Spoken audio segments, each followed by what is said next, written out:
ఇప్పటికీ ఇంకా భావజాల రంగంలో సీమాంధ్ర శక్తుల ప్రాబల్యమే ఉన్నది. వాళ్ళే నియంత్రిస్తున్నారు.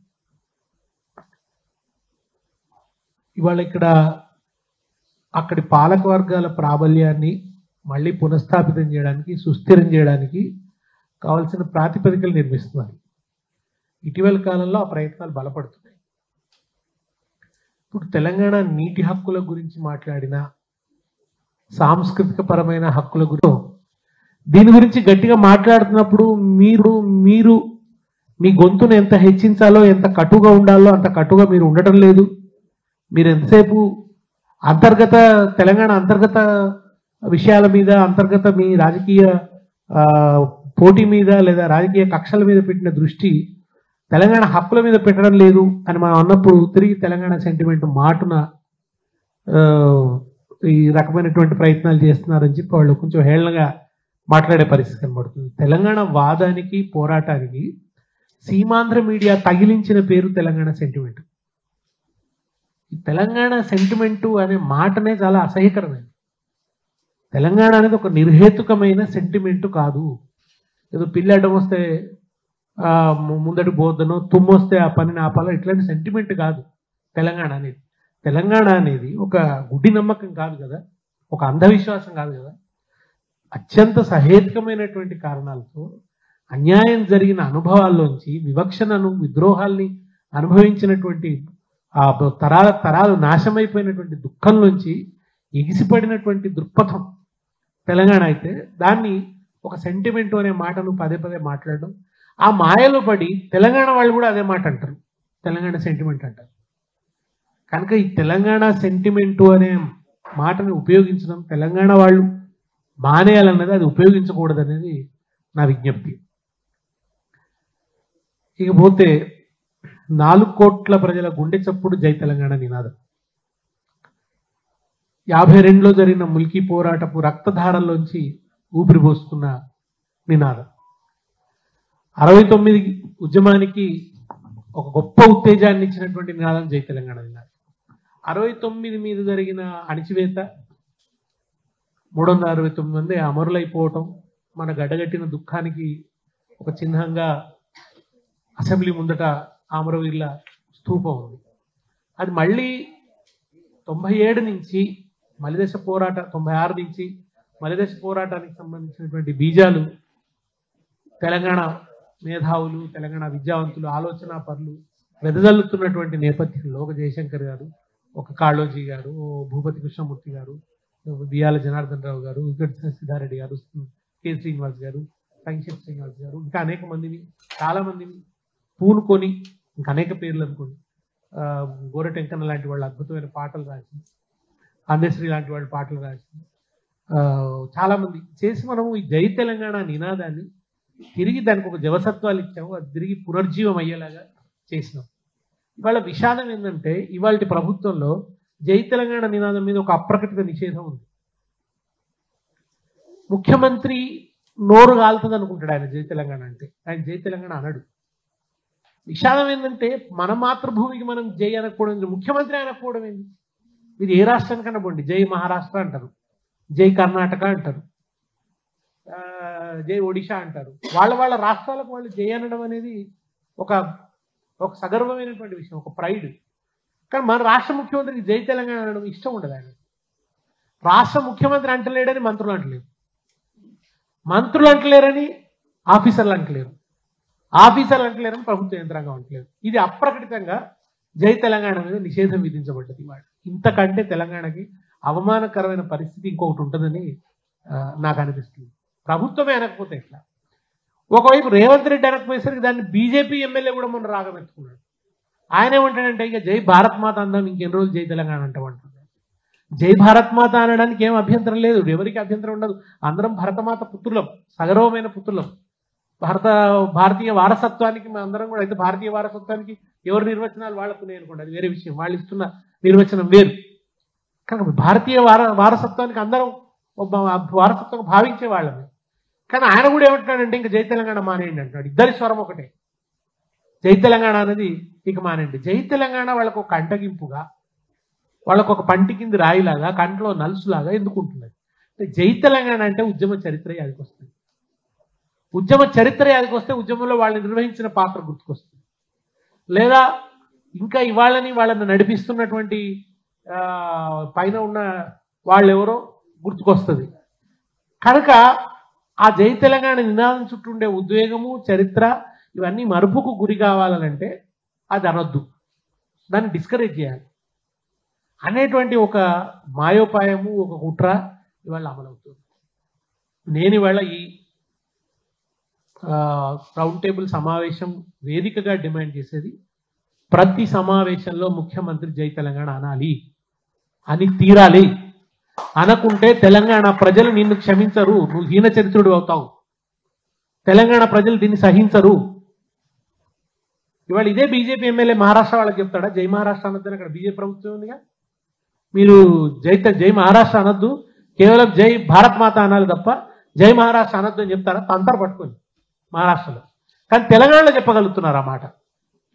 ఎందుకంటే ఇవాళ ఉన్న ప్రభుత్వానికి తెలంగాణ అస్తిత్వ స్పృహ లేదు కనుక నటిస్తుంది. ఇవాళ ఉన్న ప్రభుత్వం తెలంగాణ అస్తిత్వ స్పృహ ఉన్నట్టు నటిస్తుంది. కొన్ని వ్యూహాత్మకమైన పనులు చేస్తున్నప్పుడు హృదయగతంగా లేదు. ఆయన ఏమంటాడు ఒకసారి, నీళ్లు నిధులు నియామకాలు అన్నది తెలంగాణ ప్రజల నినాదం కాదు అంటాడు ముఖ్యమంత్రి. ఇంతకంటే చరిత్రను వక్రీకరించడం ఇంకేమైనా ఉన్నదా? నీళ్లు నిధులు నియామకాలు ఈ మూడు కోణాల్లో తీవ్రమైన దోపిడీ జరిగింది అని జయశంకర్ గారు కాయనే చేశారు. అది కేసీఆర్ ఏం కాయనే చేయలేదని. దాన్ని బీఆర్ఎస్ ప్రచారంలో పెట్టి ఉండవచ్చు, టీఆర్ఎస్ ప్రచారంలో పెట్టి ఉండవచ్చు, కానీ దాన్ని కాయనేజ్ చేసింది జయశంకర్ సార్. అది ఎక్కువగా వ్యాప్తిలోకి వచ్చింది జయశంకర్ గారు ఉపన్యాసాలతోనే, ఆయన రచనలతోనే, ఆయన వ్యాసాలతోనే. కానీ దాన్ని ముఖ్యమంత్రి ఏమంటే ఇది అసలు నినాదమే కాదు, ఇది ఒక కుట్రపూరితమైన నినాదం అని ముఖ్యమంత్రి అసెంబ్లీలో కూడా అన్నాడు ఈ మాట. అట్లా కూడా ఏమంటున్నట్లేదు ఆయన. నిజానికి తెలంగాణ ఉద్యమంతో ఉద్వేగపూరిత సంబంధం ఉన్నటువంటి వాళ్ళ పేర్లు ఎక్కువగా తలవటం లేదు ఆయన కొంచెం జాగ్రత్తగా తెలంగాణ కోసం చేసినట్టు ఉంటుంది. అయితే రైతాంగ పోరాటం నుంచి అట్లాంటి వాటికి ఆయన కొన్ని ప్రస్తావిస్తాడు. కానీ ఆయన వీలైనంత వరకు తెలంగాణ ఉద్యమంలో ఒక వ్యాన్ గార్డ్ లాగా ఉన్నటువంటి వాళ్ళు, ఎలక్టోరల్ మూవ్మెంట్ను కూడా ప్రభావితం చేసేటువంటి శక్తివంతులుగా ఉన్న వాళ్ళ పేర్లు ఆయన తలవకుండానే జాగ్రత్త పడుతున్నాడు. ఆయన ఆ విషయంలో చాలా కాన్షియస్గా ఉన్నాడు. ఆయన ఏది కూడా అప్రమత్తంగా చేయట్లేదు, చాలా ప్రమత్తతతో వ్యవహరిస్తున్నాడు. చాలా అప్రమత్తతో ఆయన ప్రమత్తతతో చేయట్లేదు, చాలా అజాగ్రత్తగా ఏం చేయట్లేదు. ఆయన చాలా కాన్షియస్గానే చేస్తున్నాడు. ఆయన ఈ స్పృహని లేకుండా చేయాలనేది ఒక లాంగ్ టైం, ఒక పెద్ద ప్లాన్తోనే అది జరుగుతూ ఉన్నది. ఇకపోతే ఆయన వచ్చిన కొత్తలో మనం ఏం చేసిండో మనం చూసినాం. తెలంగాణ కాకతీయ తోరణం గురించి చాలా అవమానకరమైనటువంటి వ్యాఖ్యలు చేసినారు.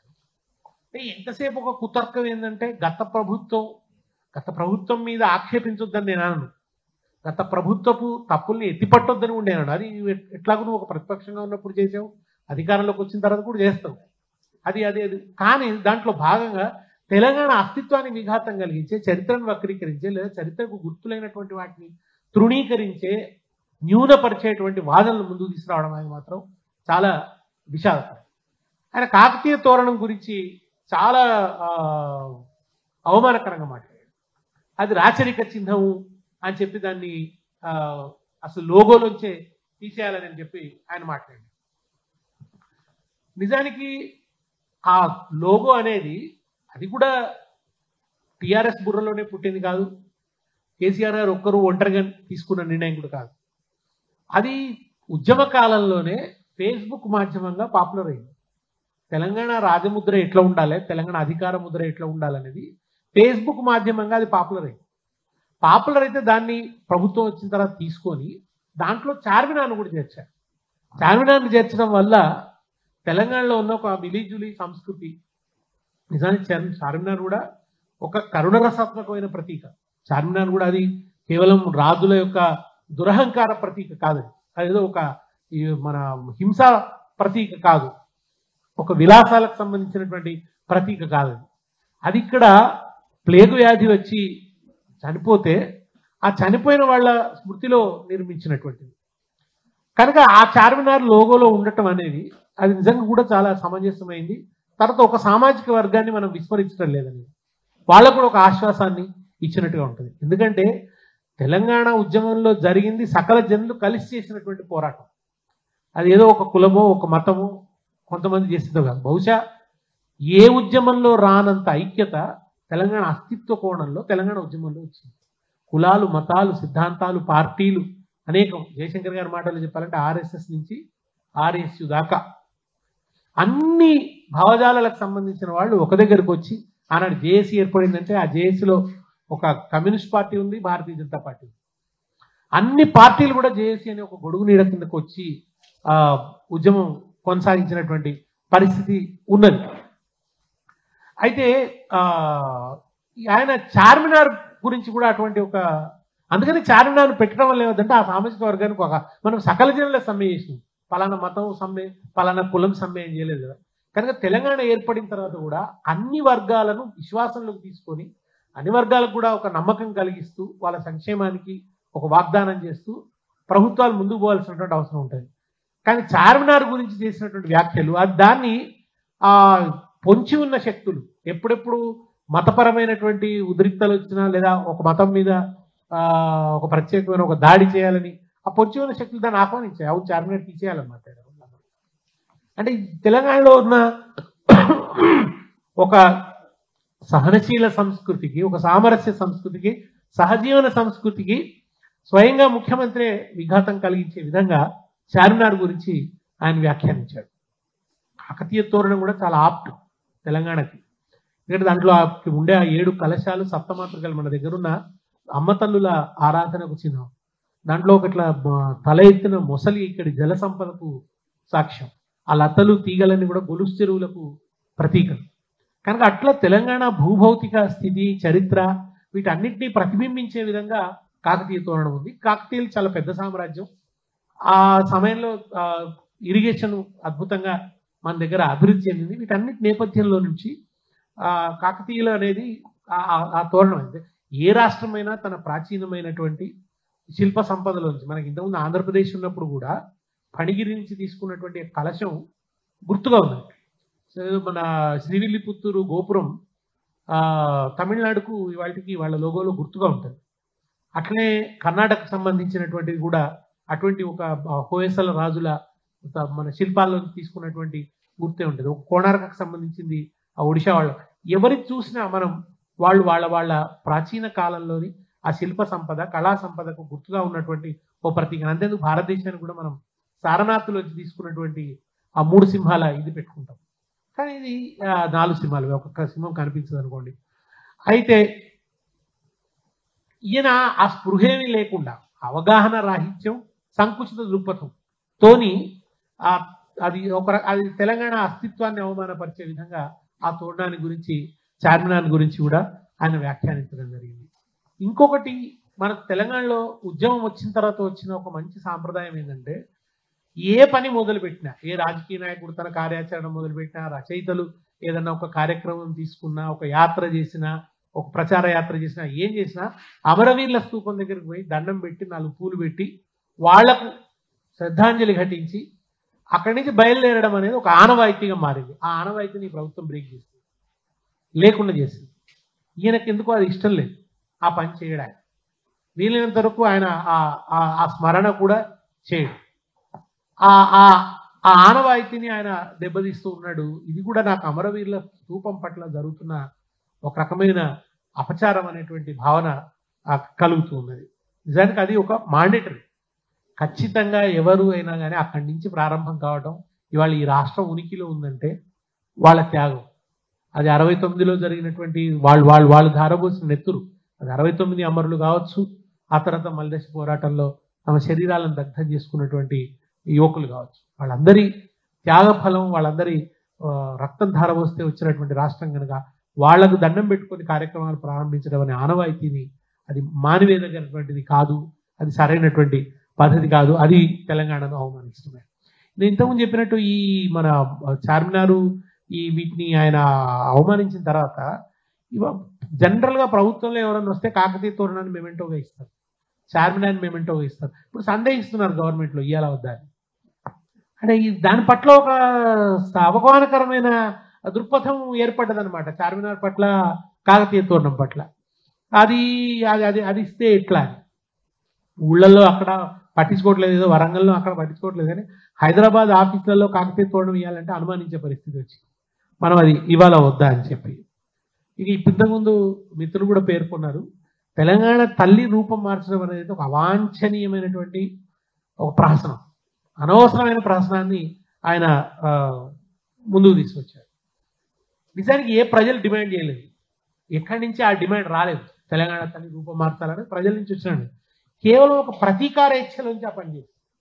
గతంలో కేసీఆర్ హయాంలో వాటిని ప్రతిష్ట జరిగింది కనుక ఉద్యమ కాలంలో అది ఇక ఉండకూడదు, అది ఉంటే కేసీఆర్ గుర్తొస్తాడు అనే ఒక సంకుచితమైనటువంటి ఆలోచన నుంచి కేసీఆర్ ఒక మాధ్యమంగా తెలంగాణ తల్లి రూపం చిత్రించబడవచ్చు, అది ప్రతిష్ఠించబడవచ్చు, కానీ ప్రజలు ఏం చేస్తున్నారు, ప్రజలు దాన్ని తమ భూభౌతిక స్వరూపంగా, తమ సాంస్కృతిక స్వరూపంగా ప్రజలు స్వీకరించారు.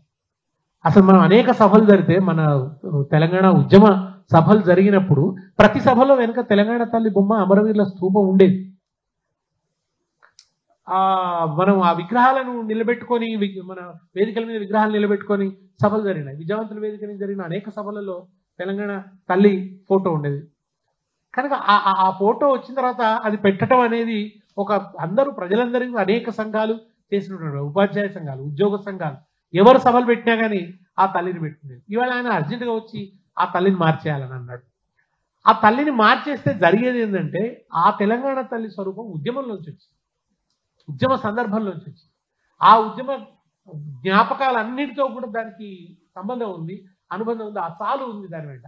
దాన్ని తీసేసి కొత్తది పెడితే ఇది ఇప్పుడు రాష్ట్రం వచ్చిన తర్వాత, ఇంకొక రెండవ ప్రభుత్వం వచ్చిన తర్వాత మొదటి ప్రభుత్వం మీద కోపంలోంచి పుట్టుకొచ్చింది, ఒక ప్రతీకారంలోంచి పుట్టుకొచ్చింది, కక్షలోంచి పుట్టుకొచ్చింది, కసిలోంచి పుట్టుకొచ్చింది. దీనికి ఒక ఉదాత్త నేపథ్యం లేదు, దీనికి ఒక ఉద్యమ నేపథ్యం లేదు, కేవలం ఆ కక్షలోంచి ముందడు తీసుకొచ్చింది. దానికి గాను రకరకాల వాదనలు వెళ్ళడం. అర్జెంటుగా అసలు నిజానికి పరమ ఫ్యూడల్గా అనేక సార్లు మాట్లాడాయన కమ్యూనిస్ట్గా మారిపోతాడు. కమ్యూనిస్ట్గా మారిపోయి వడ్డాణాలు ఎందుకు అంటాడు, వడ్డాణాలు ఉంటే చాలా ధనికులకు సంబంధించిన ఇది అని చెప్పి మాట్లాడతాడు. దాశరథి తెలంగాణ తల్లి గురించి పద్యం రాస్తూ, ఎల్లోరా గుహలందున పల్లవించి 1000 స్తంభాల గుడిలోన వీరులు పూచి శిల్పి ఉలిముక్కులో వికసించినట్టి నా తెలంగాణ కోటి అందాల జాడ అన్నాడు. శిల్పి ఉలిముక్కులో వికసించిన తెలంగాణ తల్లి ఆభరణాలు లేకుండా ఉంటుందా? ఒక కాకతీయ శిల్పం వల్లే ఉంటుంది కదా, ఒక ఎల్లోరా శిల్పం వల్లే ఉంటుంది కదా. ఆయన వడ్డాణం ఉండడాన్ని చాలా తప్పుపట్టి మాట్లాడారు. వడ్డాణం ఉంటే అదేదో నేరం అన్నట్టు, అదేదో సంస్కృతికి వ్యతిరేకం అన్నట్టుగా ఆయన మాట్లాడాడు. అది చాలా మంది ఏంటంటే అది పై వర్గాల సంస్కృతి మాత్రమే అన్నది. బతుకమ్మ పాటల్లో ఉంటుంది, ఘనమైన పొన్న పువ్వే గౌరమ్మ గజ్జల వడ్డాణమే అని ఉంటుంది. జానపదుల పాటలలో కూడా వడ్డాణం ఉంది. జానపద స్త్రీలు, నిరక్షరాస్యులైన స్త్రీలు, అట్టడుగు వర్గాల స్త్రీలు పాడిన పాటలలో కూడా వడ్డాణం ఉంది. పేదరికం అనేది దానికి అది ఆరాధనీయమైన వస్తువు కాదు, ఒక అధిగమించాల్సిన అంశం అది. కానీ దాన్ని ఆరాధనీయం చేయాలి, దాన్ని గ్లోరిఫై చేయాలనేది అది ఏ రకం వాదనను. అట్లా ఆయన అనవసరమైనటువంటి ఒక ప్రశ్నాన్ని ముందుకు తీసుకొచ్చి గాయపరిచాడు. దాంట్లో ఎక్కువ జరిగిందంటే బతుకమ్మను తీసేయడం, తెలంగాణ తల్లి చేతిలోంచి బతుకమ్మను తీసేయడం. బతుకమ్మ అనేది తెలంగాణకు మాత్రమే ప్రత్యేకమైన యూనిక్ సింబల్. దాన్ని తీసేయడం అనేది చాలా హర్ట్ చేసింది అందరినీ. అసలు బతుకమ్మ పట్ల చాలా ఒక ఆయన అపచారం చేసినట్టు అయింది, అవమానం చేసినట్టుగా అయింది. అది తట్టుకోలేకపోయారు. ఎందుకంటే బతుకమ్మ మనకు ఒక బాగా మనందరం కూడా ఎక్కువ దాని పట్ల చాలా ఆత్మీయత ఉంది మనకు ఆ పండుగ పట్ల. అది మాత్రమే కాకుండా మొన్నటిసారి ఈ బతుకమ్మ పండుగ జరిగిన తీరులో కూడా ప్రభుత్వం వైపు నుంచి అంత ఉత్సాహం లేదు, అంత పట్టింపు లేదు, అంత ప్రాధాన్యత లేదు. అందువల్ల ఆ నిరుత్సాహం కూడా కనబడ్డది. బతుకమ్మకు చీరలు పంపిణీ చేసేది ప్రభుత్వం, దాన్ని ఈయన మానేశాడు, అది చేయకుండా ఆపేస్తాడు. ఆ రకంగా ఆయనకు అంటే బతుకమ్మ అంటే అది కూడా ఏదో కేసీఆర్ సంబంధించిన విషయం. అంటే ప్రతి తెలంగాణ ఉద్యమంలోంచి వచ్చిన డిమాండ్స్ అన్ని కేసీఆర్ సంబంధించిన అనుకుంటున్నాడు. ఇది ఓ వైపరీత్యం అనమాట. అది నిజానికి బతుకమ్మ ఒక కేసీఆర్ సంబంధించిందా? బతుకమ్మ ఎన్ని వేల సంవత్సరాలుగా తెలంగాణ ప్రజలు చేసుకున్నటువంటి పండుగ. ఆ పండుగ మీద కూడా ఒక రకమైనటువంటి తక్కువ దృష్టి ఆయనకు ఉన్నది. అందుకని ఆయన దాన్ని కూడా కొంత నిర్లక్ష్యం చేస్తున్నటువంటి పరిస్థితి ఉన్నది. అది ఆయన ఇంకా 3 చీరలు ఇవ్వాలని కూడా ఎలక్షన్ల ముందు మాట్లాడిండు. ఇస్తే మంచిది. ఇంకా నాణ్యమైన చీరలు ఇవ్వాలన్నాడు, ఇస్తే మంచిది. అట్లాంటి చీరలు.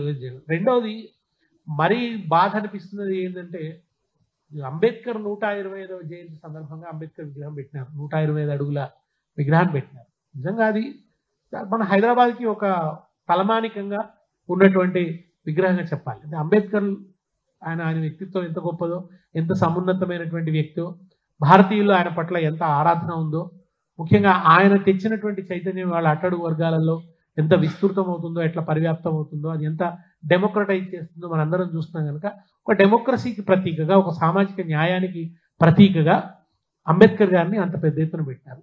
ప్రభుత్వాలు వస్తుంటాయి, విగ్రహాలు పెడుతుంటాయి. కానీ ఒక ప్రభుత్వం పెట్టిన విగ్రహాన్ని తర్వాత వచ్చినటువంటి ప్రభుత్వం పూర్తిగా నిరాదరణ, అది అంబేద్కర్ లాంటి విగ్రహాలు పూర్తిగా నిరాదరణ చేయటం, దాన్ని అసలు పట్టించుకోకపోవడం ఇవాళ ఎంత విషాదం అంటే, దూర ప్రాంతాల నుంచి సందర్శకులు అంబేద్కర్ చూడడానికి వస్తున్నారు.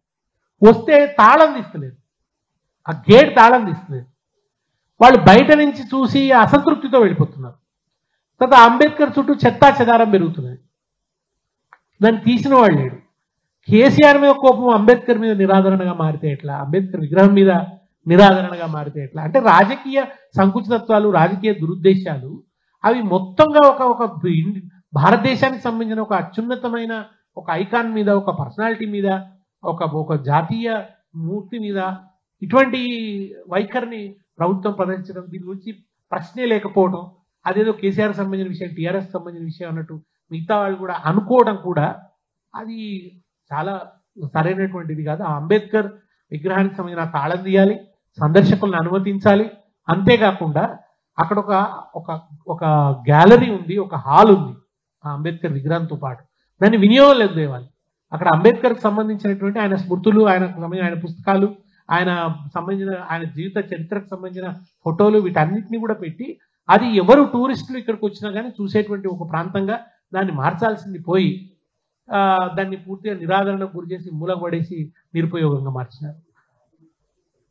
పార్లమెంట్లో కాదు, పార్లమెంట్ ఆకారంలో ఉంటుంది ఆ హాలు. ఎందుకంటే ఆయన రాజ్యాంగం రచించారు కనుక పార్లమెంట్ ఆకారంలో దాన్ని పెట్టడం జరిగింది. తర్వాత మీకు అమరజ్యోతి ఉంది, అది అమరవీరుల స్మృతిలో నిర్మించినటువంటిది.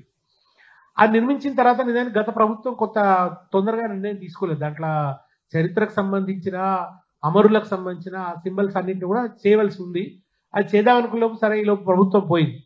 ఇప్పుడు వచ్చిన ప్రభుత్వానికి గొప్ప అవకాశం వచ్చింది. ఆ దాంట్లో కూడా గొప్ప హాల్ ఉంది. ఆ అమరజ్యోతిలో కూడా ఒక మంచి హాల్ ఉంది, ఒక రవీంద్ర భారతి అంత పెద్ద హాల్ ఉంది. అది ఆ హాల్లో సభలు జరిగితే ఎక్కడ జరుగుతున్నాయి సభలు అంటే అమరుల స్మృతి మందిరంలో జరుగుతున్నాయి, అమరజ్యోతిలో జరుగుతున్నాయి అని చెప్పి రోజు అమరులు మన నోళ్లలో నానుతారు. దాన్ని కూడా తాళం వేసి ఇబ్బంది పెట్టినారు. దాన్ని అసలు తెరవనే తెరుస్తలేదు.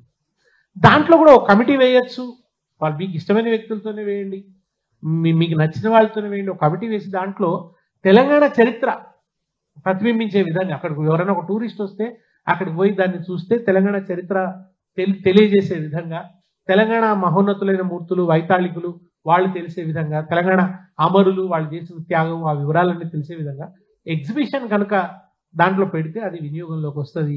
అది కూడా కేసీఆర్ నిర్మించిండు అని చెప్పి దాన్ని కూడా పక్కన, అంటే కాళేశ్వరం దగ్గర నుంచి అమరజ్యోతి దాకా ఒకటే పాలసీ. అది ఆయన నిర్మించాలన్నా పడవ పెట్టాలి, అది పడవ పెట్టి పనికిరాదని ముద్ర వేయాలి, దాని చుట్టూ ఏదో ఒక ప్రచారాలను అల్లాలి. ఇది చాలా విషాదం. అది కనుక దాన్ని కూడా వెంటనే వినియోగంలోకి తేవాలని చెప్పి నేను డిమాండ్ చేస్తున్నాను. ఇంకొకటి, అందరం కూడా చాలా ప్రేమాస్పదుడు మనందరం ఆయన ప్రభావానికి గురైనాం. మనమనే కాదు, ఆయన మొత్తం ప్రపంచంలోనే ప్రత్యామ్నాయ కళకు, ప్రజా కళకు ప్రతీకగా నిలిచిన వాడు గద్దర్. గద్దర్ అంటేనే మనకు వ్యాపార కళలకు, వెకిలి కళలకు, వికృతమైనటువంటి సంస్కృతికి ఎదురొడ్డినటువంటి ఒక అద్భుతమైనటువంటి కళామూర్తిగా మన హృదయాలలో ఆయన నిలిచిపోయినాడు. అది నిజానికి మన తెలంగాణకే సాధ్యమైన ఒక అద్భుతమైనటువంటి చరిత్ర. అట్టడుగు ప్రజలు, జీతగాళ్ళు, వాళ్ళకి సంబంధించినటువంటి పలుకుబళ్లను, వాళ్ళ రాజకీయాలను, వాళ్ళ ఆకాంక్షలను సాహిత్యంలోకి ఆయన తీసుకొచ్చాడు. ఒక ప్రత్యామ్నాయ సాహిత్యాన్ని సృష్టించాడు. గద్దర్ కళా ప్రదర్శన చూస్తే అది వ్యాపారమయమైపోయి క్రైము, సెక్సు, వీటితో నిండినటువంటి, వైలెన్స్తో నిండినటువంటి తెలుగు సినిమా సృష్టిస్తున్న దుర్మార్గ భావజాలానికి విరుద్ధంగా సాగిన ఒక అద్భుత కళా ఉద్యమం గద్దర్ చేసినటువంటి ఉద్యమం. ఆయన ప్రదర్శనల్లో కూడా ఆయన సినిమాల గురించి చాలా వ్యతిరేకంగా మాట్లాడారు. సినిమా పాటలు ఎట్లా ఉంటాయని చెప్పి వెక్కిరించేవాడు, ఆయన హేళన చేసేవాడు. అవి కాదు పాటలు, ఆ పాటలలో ఈ చైతన్యం నింపాలి, ఇదిగో ఈ ప్రతిఘటన చైతన్యం నింపాలి, ఈ ప్రజా సంస్కృతిని నింపాలి అని ఆయన చేసినంత కూడా ప్రజల నుంచి పాటలు తీసుకోవాలి, తిరిగి ప్రజల పరం చేయాలి, దాంట్లో ప్రజాస్వామిక సంస్కృతిని ఆ పాటలలో పెట్టాలని ఆయన ప్రయత్నం చేస్తే దానికి పూర్తి విరుద్ధంగా, గద్దర్ ఆశయాలకు పూర్తి విరుద్ధంగా సినిమా వాళ్లకు గద్దర్ పేరుతో అవార్డు. అవి కూడా ఏం సినిమాలు అని అంటే అవి చాలా వికృతమైనటువంటి సినిమాలు, వాటిలో ఏ విలువలు లేనటువంటి సినిమాలు.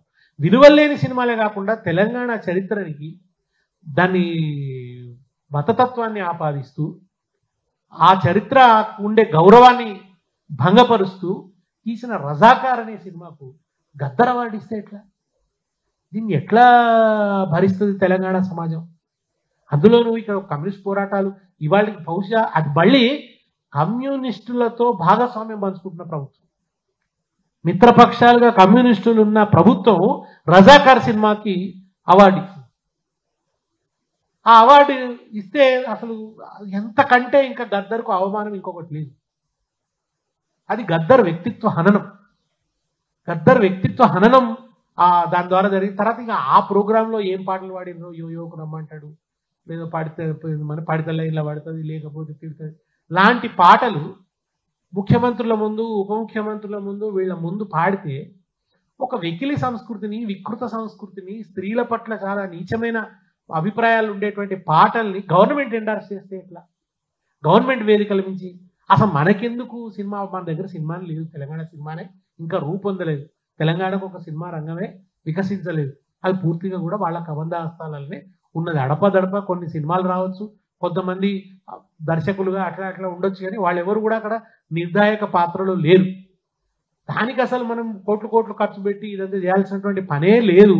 దానికి గద్దర్ పేరు పెట్టడం ఇంకొక సమస్య. నిజంగా గద్దర్ను గౌరవించదలుచుకుంటే గద్దర్ పేరు మీద ఒక అద్భుతమైనటువంటి ఒక స్మృతి కేంద్రాన్ని నిర్మించాలి, ఆయన చరిత్రనంతా దాంట్లో ప్రతిష్ఠించాలి, ఆయన గొంగడిని, ఆయన గజ్జలను వాటన్నింటినీ కూడా అక్కడ పెట్టాలి, ఒక ఆడిటోరియం కట్టాలి, ఒక కళా ప్రదర్శనలు జరిగేటువంటి ఆడిటోరియం గద్దర్ పేరు మీద కట్టవచ్చు.